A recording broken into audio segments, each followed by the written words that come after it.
Imagine this, history not written in books, but told around a campfire, passed down from mother to child, spoken by the griot.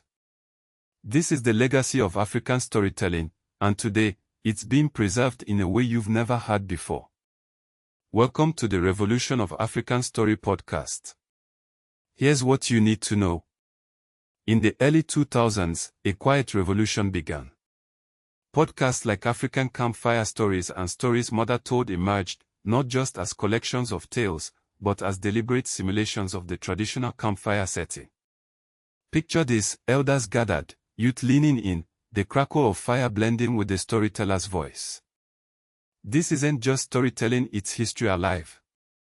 These podcasts, like African Campfire Stories, launched in the US market, are designed to mimic this sacred tradition. But it doesn't stop there. The Stories Mother Told podcast elevates maternal oral transmission to a distinct genre. While most history focuses on kings and wars, this series archives the whispers of mothers, the keepers of untold stories. Then there's Africa's Untold Stories, a podcast that explicitly focuses on the lessons of suppressed history. It's not just about what happened, it's about what was intentionally left out. This podcast, launched in the ESO market, challenges the colonial narratives that have dominated for centuries. And it's not alone. Across platforms like Apple Podcasts and Amazon Music, over 15 distinct podcasts are dedicated to African history and storytelling.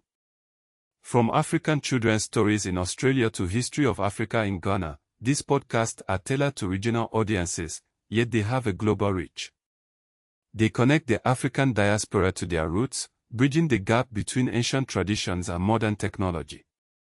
Modern podcasters are the digital griots, using technology to perform the role of storytellers and historians.